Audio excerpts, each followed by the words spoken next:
राधे राधे। प्रणाम सभी को। श्री कृष्ण गोविंद हरे मुरारी, हे नाथ नारायण वासुदेवा, पितमात स्वामी सखा हमारे, हे नाथ नारायण वासुदेवा। श्रीमद् भागवत महापुराण कथा कहेंगे, पूरा सुनिएगा। गोकुल में भगवान का जन्म उत्सव श्री सुखदेव जी कहते हैं, परीक्षित नंद बाबा बड़े मनस्वी और उदार थे। पुत्र का जन्म होने पर तो उनका हृदय विलक्षण आनंद से भर गया। उन्होंने स्नान किया और पवित्र होकर सुंदर सुंदर वस्त्र भूषण धारण किए। फिर वेदज्ञ ब्राह्मणों को बुलवाकर स्वस्तिवाचन और अपने पुत्र का जात कर्म संस्कार करवाया। साथ ही देवता और पितरों की विधि पूर्वक पूजा भी करवाई। उन्होंने ब्राह्मणों को वस्त्र और आभूषणों से सुसज्जित 2 लाख गौएं दान की। रत्नों और सुनहले वस्त्रों से ढके हुए तिलक के 7 पहाड़ दान किए। संस्कारों से ही गर्भ शुद्धि होती है, यह प्रदर्शित करने के लिए अनेक दृष्टांतों का उल्लेख करते हैं। समय से नूत जल, अशुद्ध भूमि आदि, स्नान से शरीर आदि, प्रक्षालन से वस्त्र आदि, संस्कारों से गर्भ आदि, तपस्या से इंद्र आदि, यज्ञ से ब्रह्म आदि, दान से धन धन्य आदि और संतोष से मन आदि द्रव्य शुद्ध होते हैं। परंतु आत्मा की शुद्धि तो आत्मज्ञान से ही होती है।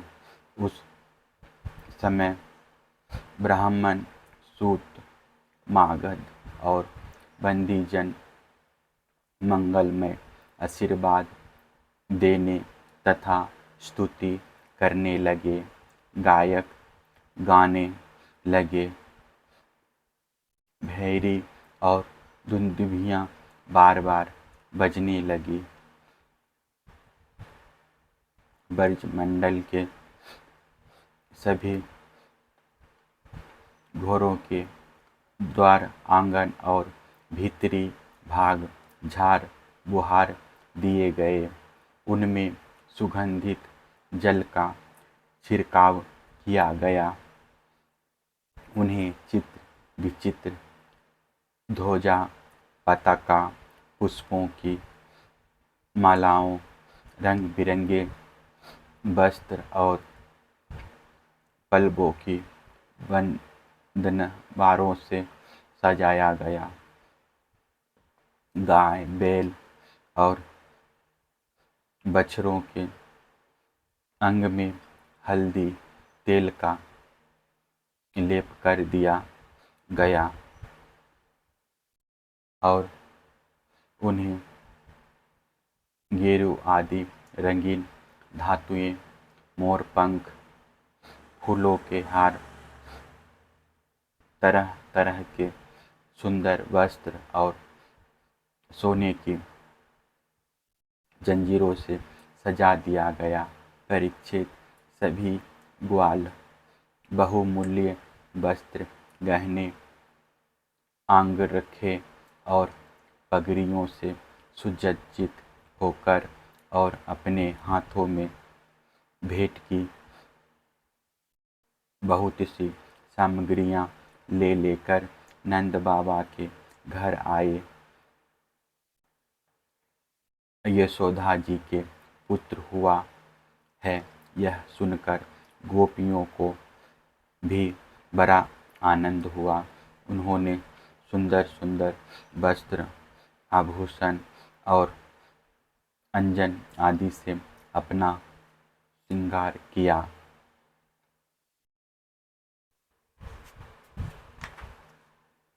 गोपियों के मुख कमल बड़े ही सुंदर जान पड़ते थे। उन पर लगी हुई कुमकुम ऐसी लगती मानो कमल की केसर हो। उनके नेत्र बड़े बड़े थे।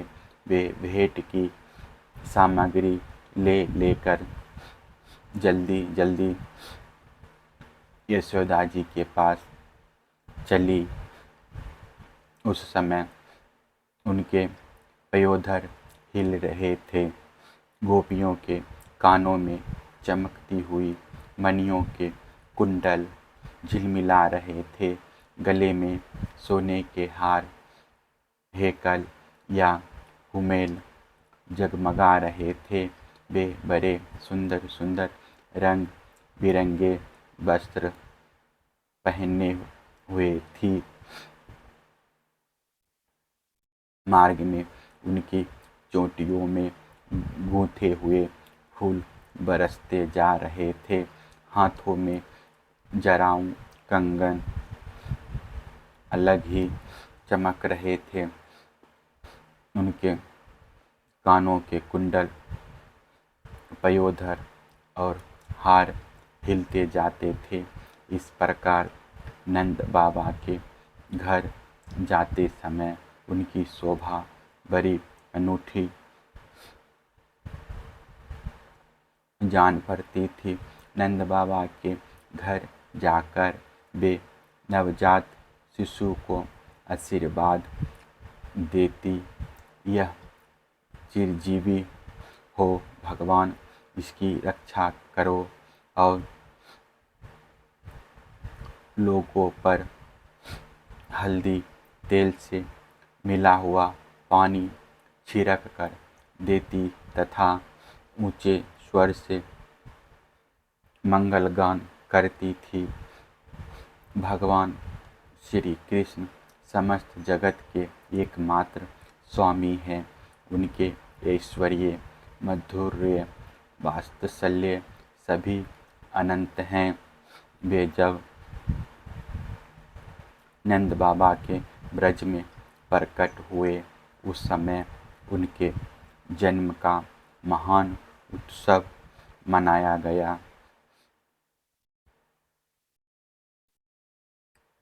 उसमें बड़े बड़े विचित्र और मंगलमय बाजे बजाए जाने लगे। आनंद से मतवाले होकर गोपगण एक दूसरे पर दही, दूध, घी और पानी उड़ेलने लगे। एक दूसरे के मुंह पर मक्खन मलने लगे और मक्खन फेंक फेंक कर आनंदोत्सव मनाने लगे। नंद बाबा स्वभाव से ही परम उदार और मनस्वी थे। उन्होंने गोपों को बहुत से वस्त्र, आभूषण और गौएं दी। सूत, मागध, बंदीजनों, नृत्य, वाद आदि विद्याओं से अपना जीवन निर्वाह करने वालों तथा दूसरे गुणीजनों को भी नंद बाबा ने प्रसन्नतापूर्वक उनकी मुँहमांगी वस्तुएं देकर उनका यथोचित सत्कार किया। यह सब करने में उनका उद्देश्य यही था कि इन कर्मों से भगवान विष्णु प्रसन्न हो और मेरे इस नवजात शिशु का मंगल हो। नंद बाबा के अभिनंदन करने पर परम सौभाग्यवती रोहिणी जी दिव्य वस्त्र, माला और गले के भांति भांति के गहनों से सुसज्जित होकर गुरु स्वामिनी की भांति आने जाने वाली स्त्रियों का सत्कार करती हुई विचर रही थी। परीक्षित उसी दिन से नंद बाबा के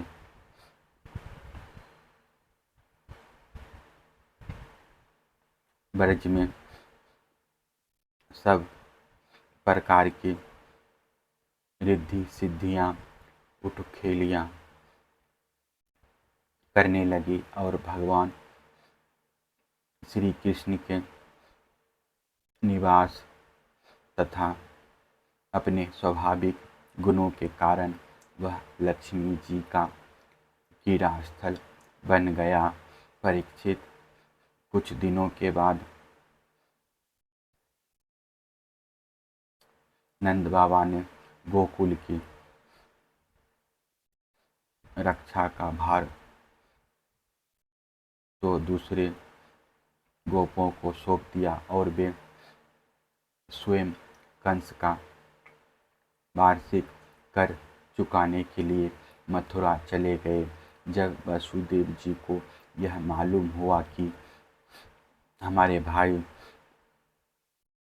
नंद जी मथुरा में आए हैं और राजा कंस को उसका कर भी दे चुके हैं, तब वे जहाँ नंद बाबा ठहरे हुए थे वहाँ गए। वसुदेव जी को देखते ही नंद जी सहसा उठकर खड़े हो गए, मानो मृतक शरीर में प्राण आ गया हो। उन्होंने बड़े प्रेम से अपने प्रियतम वसुदेव जी को दोनों हाथों से पकड़ कर हृदय से लगा लिया। नंद बाबा उस समय प्रेम से विह्वल हो रहे थे। परीक्षित नंद बाबा ने वसुदेव जी का बड़ा स्वागत सत्कार किया। वे आदरपूर्वक आराम से बैठ गए। उस समय उनका चित्त अपने पुत्रों में लग रहा था। वे नंद बाबा से कुशल मंगल पूछ कर कहने लगे। वसुदेव जी ने कहा, भाई, तुम्हारी अवस्था ढल चली थी और अब तक तुम्हें कोई संतान नहीं हुई थी, यहाँ तक कि अब तुम्हें संतान की कोई आशा भी न थी। यह बड़े सौभाग्य की बात है कि अब तुम्हें संतान प्राप्त हो गई। यह भी बड़े आनंद का विषय है कि आज हम लोगों का मिलना हो गया। अपने प्रेमियों का मिलना भी बड़ा दुर्लभ है। इस संसार का चक्र ही ऐसा है। इसे तो एक प्रकार का पुनर्जन्म ही समझना चाहिए। जैसे नदी के प्रबल प्रवाह में बहते हुए बड़े और तिनके सदा एक साथ नहीं रह सकते, वैसे ही संगे संबंधी और प्रेमियों का भी एक स्थान पर रहना संभव नहीं है। यद्यपि वह सबको प्रिय लगता है, क्योंकि सबके परवर्त कर्म अलग अलग होते हैं।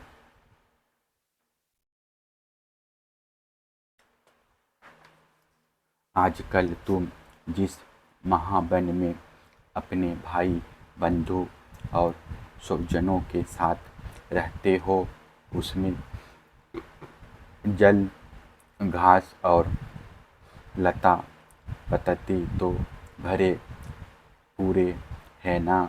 वह वन पशुओं के लिए अनुकूल और सब प्रकार के रोगों से तो बचा है। भाई मेरा लड़का अपनी माँ रोहिणी के साथ तुम्हारे ब्रज में रहता है। उसका लालन पालन तुम और यशोदा करते हो, इसलिए वह तो तुम ही को अपने पिता माता मानता होगा। वह अच्छी तरह है ना। मनुष्य के लिए वे ही धर्म अर्थ और काम शास्त्र विहित है, जिनसे उसके स्वजनों को सुख मिले। जिनसे केवल अपने को ही सुख मिलता है, किंतु अपने स्वजनों को दुख मिलता है, वे धर्म अर्थ और काम हितकारी नहीं है। नंद बाबा ने कहा, भाई वसुदेव, कंस ने देवकी के गर्भ से उत्पन्न तुम्हारे कई पुत्र मार डाले। अंत में एक सबसे छोटी कन्या बच रही थी, वह भी स्वर्ग सिधार गई, इसमें संदेह नहीं कि प्राणियों का सुख दुख भाग्य पर ही अवलंबित है। भाग्य ही प्राणी का एकमात्र आश्रय है, जो जान लेता है कि जीवन के सुख दुख का कारण भाग्य ही है। वह उनके प्राप्त होने पर मोहित नहीं होता। वसुदेव जी ने कहा, भाई तुमने राजा कंस को उसका सालाना कर चुका दिया, हम दोनों मिल भी चुके। अब तुम्हें यहाँ अधिक दिन नहीं ठहरना चाहिए, क्योंकि आजकल गोकुल में बड़े बड़े उत्पात हो रहे हैं। सुखदेव जी कहते हैं, परीक्षित, जब वसुदेव जी ने इस प्रकार कहा, तब नंद आदि गोपों ने उनसे अनुमति ले बैलों से जुते हुए छकरों पर सवार होकर गोकुल की यात्रा की।